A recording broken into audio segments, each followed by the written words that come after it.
एक बार फिर आप सभी का बहुत स्वागत है। नमस्कार, मैं सोनाली और आप देख रहे हैं केकेडी न्यूज। जी हां, वक्त हो चला है 3 बजे की 3 बड़ी खबरों का, जिसमें पहली खबर बेहद दुखद है। आपको बता दें, दुर्घटना किसी से पूछकर नहीं होती है और ना ही इसके आने का कोई समय होता है।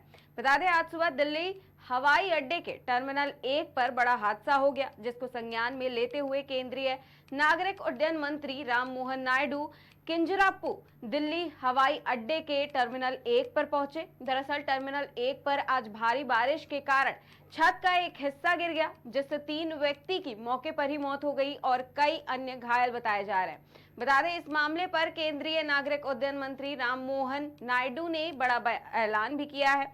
उन्होंने कहा है कि भारी बारिश के कारण एयरपोर्ट के बाहर छतरी का एक हिस्सा ढह गया है। हम इस दुखद घटना में मारे गए लोगों के प्रति अपनी संवेदना व्यक्त करते हैं और घायलों का हम ख्याल रख रहे हैं। वहीं केंद्रीय मंत्री ने यह भी कहा है कि हमने तुरंत आपातकालीन प्रक्रिया दल, अग्नि सुरक्षा दल और सीआईएसएफ, एनडीआरएफ की टीमों को घटना स्थल पर भेजा, जिसके बाद सभी लोग मौके पर पहुंच रहे और मौजूद हैं और उन्होंने पूरी तरह से निरीक्षण किया है ताकि कोई और हताहत ना हो सके। वहीं जानकारी के मुताबिक टर्मिनल बिल्डिंग के बाकी हिस्से को बंद कर दिया गया है और हर चीज की पूरी तरह से जांच की जा रही है ताकि यहां कोई और अप्रिय घटना ना हो सके। वहीं मुआवजे की भी अगर घोषणा कर दी गई है। बता दें, मंत्री राममोहन ने मृतक के परिजनों को 20 लाख की सहायता राशि देने का ऐलान किया है। वहीं घायलों को 3 लाख रुपए की सहायता राशि दी जाएगी। The unfortunate incident happened at Terminal 1, Delhi Airport, and like you already know, a section of the canopy, which is outside of the airport extension of the airport building, has collapsed due to heavy rains that has been happening since the night. And we want to express our condolence to the life that has been lost in this tragic incident also. And along with that, 4 people have also been injured. So we are taking care of them right now. As soon as the incident happened, it has come to our notice and we have reacted immediately. We have immediately sent the emergency response team, the fire safety team, and also the CISF, NDRF teams. Everyone was available at the site and they have done thorough inspection so that no other casualties are there or no other injured are there which are stuck in the collapse.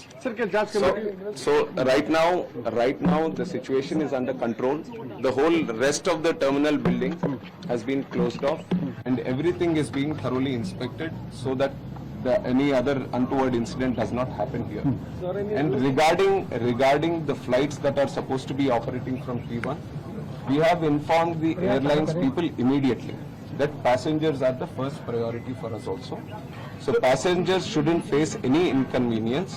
So till 2 o'clock, the flights have been cancelled because an immediate alternative was not able to be established here. So till 2 o'clock, the flights have been cancelled, and whatever flights have been cancelled, the passengers have been told that there will be full refunds to them. And other than that, if they want to travel in an alternative route, that is also being provided.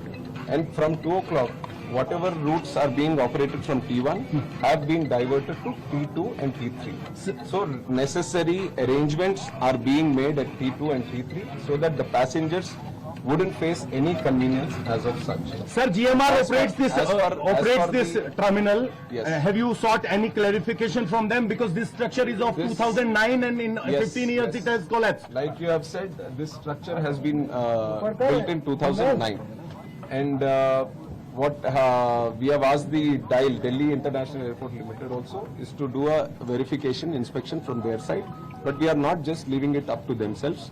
The ministry, from the ministry we have DGCA also, which underlooks the safety aspect. So they will also be supervisioning this inspection, and they will also give us a report. And from our ministry side, I can assure you that this is taken as a very serious incident also, not just in this airport, but across the country. Any airports that are with similar structures, we will have to go through them all again, and we will do a thorough checking of all the necessary airports that can come under our purview, and we'll take the necessary report, and we will see if there is a requirement for an independent body also. Today morning at 5 o'clock,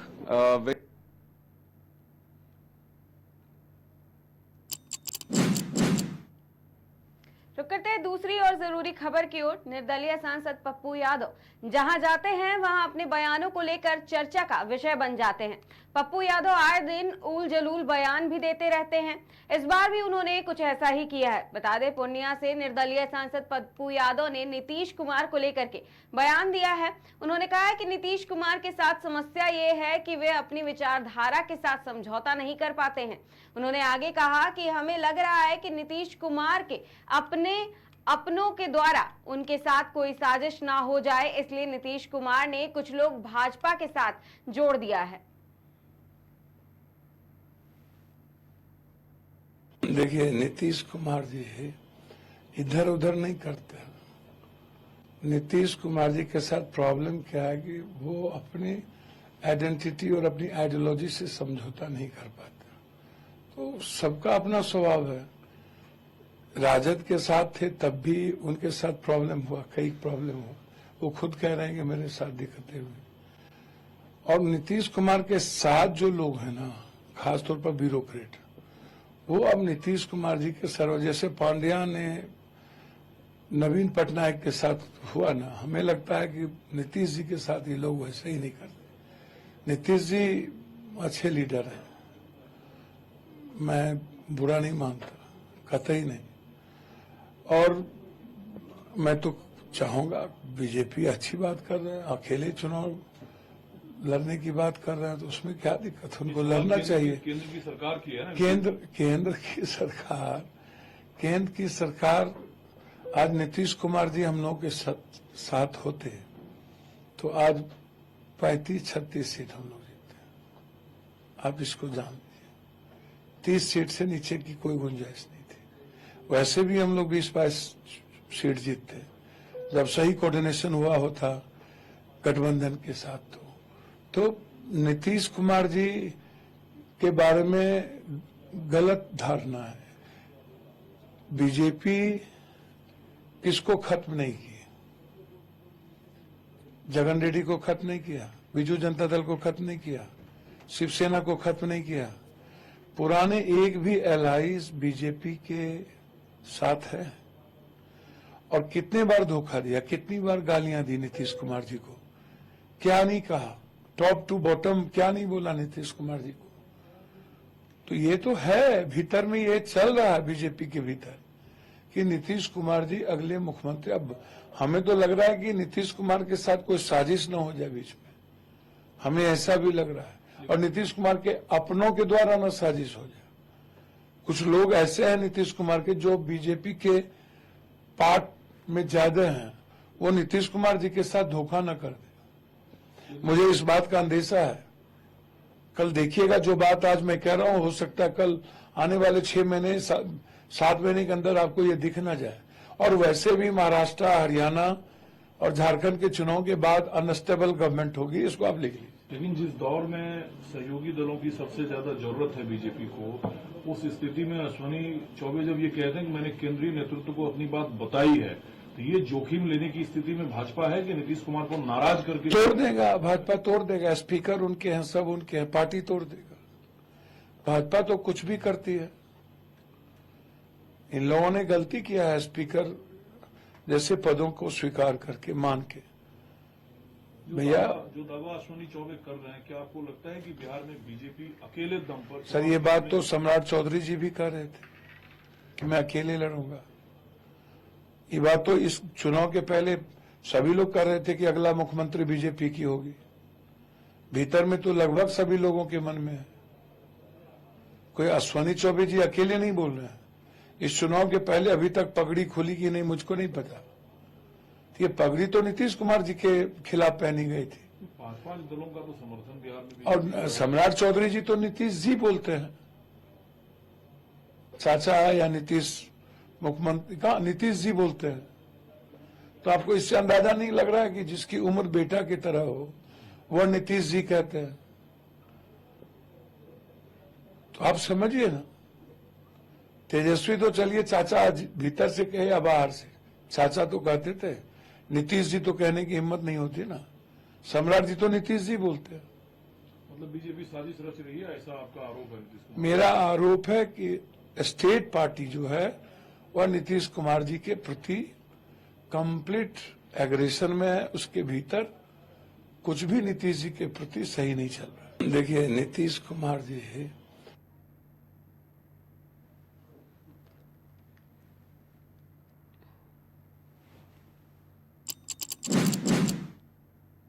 रुक करते हैं तीसरी और इस जरूरी खबर पर, जहां सरकार आए दिन अपराध पर लगाम लगाने की बात करती है, मगर ऐसा हो नहीं पाता। ना ही उन कानूनों में बदलाव हो पाता है, जिसके चलते कई बार अपराधी को भी फायदा मिल जाता है और कई बार निर्दोष को सजा मिल जाती है। बता दें, एक बार फिर आपराधिक न्याय प्रणाली में बदलाव की चर्चा देश भर में जारी है। वहीं आपराधिक न्याय प्रणाली में बदलाव को लेकर के केंद्रीय मंत्री अर्जुन राम मेघवाल ने भी चर्चा की है।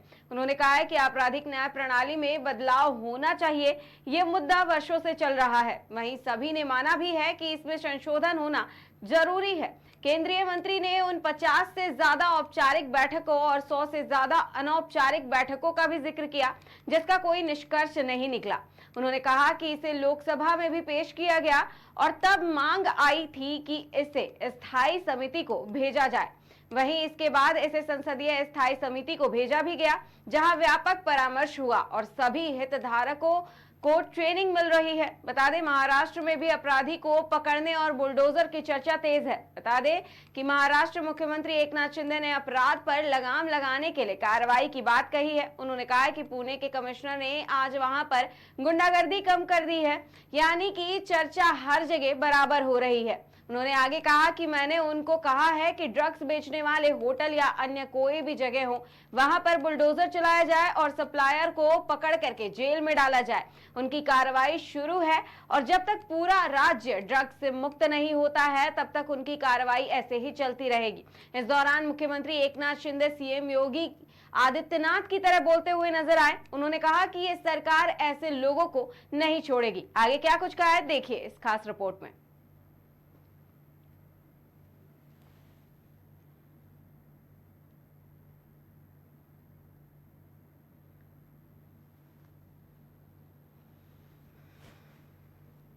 क्यों वो कार्रवाई कर रहे करके, मतलब जो कार्रवाई जो क्या उनको ये वाजे जैसा अधिकारी चाहिए क्या, जो उद्योगपति के नीचे बम रखने वाला अधिकारी चाहिए? अरे भैया, जो काम कर रहे हैं पुणे के कमिश्नर, आज उन्होंने गुंडागर्दी वहां खत्म कर दी है। वहां पर ड्रग जो बेच रहे, मैंने उनको कहा है कि ड्रग्स बेचने वाले होटल हो, कॉलेज के बाजू में जो भी स्ट्रक्चर हो, जो भी है, उसको जेसीबी पोकलैंड बुलडोजर लगा के तोड़ दो, जड़ से उखाड़ के फेंक दो। उसकी कार्रवाई शुरू है। जो ड्रग्स बेचने वाले हैं, पेडलर हो या मेन सप्लायर हो, वहां तक पहुंचो, उसको जेल में डाल दो। और ये पूरी कार्रवाई आज पुणे में शुरू है। मैं पुलिस कमिश्नर को उनको धन्यवाद दूंगा कि वो जो कार्रवाई कर रहे हैं, वो लगातार जब तक पूरा पुणे ड्रग फ्री नहीं होता है, तब तक उनकी कार्रवाई चालू रहेगी। और राज्य में भी सिर्फ मुंबई नहीं, ठाणे नहीं, पुणे नहीं, राज्य में जहाँ ड्रग की बिक्री हो रही है, ड्रग से हमारी जो युवा पीढ़ी है उसको बर्बाद किया जा रहा है। जो बर्बाद करेंगे उनको ये सरकार नहीं छोड़ेगी। जहाँ जहाँ उनके अड्डे हैं पूरे उद्ध्वस्त किए जाएंगे, तोड़े जाएंगे और उनको जेल के सलाखों के पीछे डाल दिया जाएगा। भाई रोहित पवार ने एक वीडियो कि जिस तरीके से संजय राउत दिल्ली में बैठ के कहते हैं कि चेहरा मुख्यमंत्री का उद्धव ठाकरे होना चाहिए, और दूसरी ओर हम जयंत पाटिल को देखते हैं, वो कहते हैं कि इस तरह की बातें महाविकास आघाड़ी में अब से ही नहीं होनी चाहिए। क्या समन्वय का अभाव है? दूसरी ओर संजय राउत का क्या प्रेशर है शिवसेना का महाविकास आघाड़ी? अरे भाई, चेहरा किसका चाहिए, उसका चाहिए, उनको पूछो ना, हमको क्या पूछते हैं? हम तो इधर विकास का चेहरा लेके जा रहे हैं, आगे डेवलपमेंट का चेहरा लेके जा रहे हैं। ये राज्य जो है हमारे पास डेवलपमेंट का एजेंडा है और विकास का एजेंडा है। आज कुछ लोग पेड़ा बांट रहे थे, मैंने देखा पेड़ा बांट रहे, कौन से खुशी में? हारने की खुशी में। अरे यार, मोदी जी तो तीसरी बार प्रधानमंत्री बन गए, ये जंग पछाड़े, मोदी हटाओ, मोदी हटाओ, मोदी हटाओ। हटाने वाले हट गए, मोदी जी बैठ गए और अभी उनके खुशी में पेड़े बांट रहे। उनके हार में जो हार गए वो पेड़े बांट रहे हैं। क्या है एक चेहरे पे, अभी सुनो, चेहरे की बात करते हो। कई लोग एक चेहरे पे कई चेहरे लगा लेते हो, एक गाना है ना, वैसे चेहरे उनके पास। अभी उनके सही चेहरे अगले 2-3 महीने में लोग, जनता बराबर खींच लेगी और असली चेहरे उनके जनता के सामने आएंगे। ये लोकसभा के चुनाव में फेक नैरेटिव, झूठा ये सब प्रचार प्रसार किया, संविधान बदलेंगे, आरक्षण जाएगा, लोगों को डरा धमका के वोट लिए, ये परमानेंट नहीं है। वो खुशी में मस्तियां कर रहे हैं, अच्छी बात है, लेकिन आने वाले विधानसभा चुनाव में मैं आपको दावे के साथ कहता हूं कि लोगों को पता चल चुका है काम करने वाली सरकार कौन है, झूठे वादे देने वाली सरकार कौन थी और जो अफवाहें फैलाने वाले कौन थे। So deferment thing, no proper consultation was. Any detailed consultation है? देखिए, क्रिमिनल जस्टिस सिस्टम में परिवर्तन होना चाहिए। जो 3 हमारे मेजर जो कानून, जिसको इंडियन पेनल कोड, सीआरपीसी और एविडेंस एक्ट, इसमें बदलाव होना चाहिए। ये अभी से नहीं चल रहा है। लॉ कमीशन ऑफ इंडिया की इसकी रिपोर्टें हैं, परसों से चल रहा है। उसके बाद हमारे होम अफेयर्स में एक पार्लियामेंट की स्टैंडिंग कमेटी है, उसने रिकमेंडेशन किया कि इसमें अमेंडमेंट की जरूरत है, तीनों में, पिनल कोड में भी, क्रिमिनल प्रोसीजर कोड में भी और एविडेंस एक्ट में। उसके बाद ये जब विषय सारा आया तो उसके बाद 2019 में इसका कंसल्टेशन प्रोसेस शुरू हुआ। 2019 में कह रहा हूं। तो इसमें सभी हमारे जो हाई कोर्ट के जजेज हैं उनको पत्र लिखे गए, honourable chief justice of India को पत्र लिखे गए गृह मंत्रालय के द्वारा, और उसके बाद जितने भी हमारे राज्य सरकारें हैं उनको लिखा गया। हमारे जितने मेंबर्स ऑफ पार्लियामेंट हैं, लोकसभा राज्यसभा, उनको सबको पत्र लिखे गए। सभी से जवाब भी आए हैं, लोगों ने सुझाव भी दिए हैं, ऐसा नहीं है कि नहीं आए। फिर हमारे जो नेशनल लॉ यूनिवर्सिटीज हैं उनको लिखा गया, उनसे भी जवाब आए हैं, स्टूडेंट से भी जवाब आए हैं, बार एसोसिएशन से भी जवाब आए हैं, बार काउंसिल ऑफ इंडिया से भी जवाब आए हैं। सबने माना है कि इसमें संशोधन होने चाहिए। उसके बाद करीब 50 meetings, more than 50 meetings, formal जिसको हम कहते हैं मीटिंग, जो गृह मंत्री जी की अध्यक्षता में हुई। 50 मीटिंगें कम नहीं होती है, सारे संबंधित स्टेक होल्डर उसमें रहते थे। उसके बाद 100 से ज्यादा इनफॉर्मल मीटिंग हुई। सब पिछले ही सरकार के हाँ, 2019 से ही चल रहा है साहब ये। सर इम्प्लीमेंट 1 मिनट, 2019 से ही चल रहा है। और उसके बाद जब हमारे गृह मंत्री जी ने, अमित शाह जी ने इसका इंट्रोडक्शन लोकसभा में किया, तो वहां से डिमांड आई कि साहब इसको कमेटी में भेजो। तो हमने इसको पार्लियामेंट की स्टैंडिंग कमेटी में भेजा, ज्वाइंट कमेटी थी, उसमें भी बहुत वाइड कंसल्टेशन हुआ, उनकी रिपोर्टें भी आई, उनके भी सुझाव थे। तो कंसल्टेशन तो बहुत हुआ ना, कौन कहता कंसल्टेशन नहीं हुआ। जो पार्लियामेंट में पास हुआ जा रहा है, पुलिस फोर्सेज क्या प्रिपेयर्ड है? देखिए, ट्रेनिंग का विषय है, वो भी टैकल हमने कर लिया। एफएसएल की स्थापना करने वाला विषय भी टैकल कर लिया। बीपीएनआरडी अपना काम कर रही है ना, आप उनको कभी पूछो तो पता चलेगा कितने पर्सनल पुलिस पर्सनल को ट्रेनिंग दी है। हमारा जो एकेडमी है भोपाल में, जुडिशियल एकेडमी, उनमें ट्रेनिंग चली है, कितनी ट्रेनिंग हुई है। उसके बाद हर स्टेट में जुडिशियल एकेडमी है, उनमें ट्रेनिंग चल रही है। सारे स्टेक होल्डर को ट्रेनिंग मिली है इसमें। नहीं, सबको सारे पुलिस पर्सनल अधिकतर जो इससे जुड़े में, अलग अलग, जो हमने एसपी को पूछा, हमने डीजी पुलिस को पूछा, किन किन को ट्रेनिंग चाहिए, उन्होंने सबको ट्रेनिंग हुई। एक बड़ा इन पार्लियामेंट एंड कैसे साहब, मैंने अभी क्या बताया? मैंने अभी क्या बताया? नहीं, सब डिस्कशन हुआ। मैंने अभी क्या बताया? जब इसको इंट्रोडक्शन किया गया तो उन्होंने कहा कमेटी में भेजो। एक ही डिमांड थी उनकी, They are saying 150. अरे भाई कमेटी में सारे दलों के लोग हैं ना, कमेटी स्टैंडिंग हाँ, सब लोग थे, बहुत प्रॉपर कंसल्टेशन हुआ है। Thank you. क्यों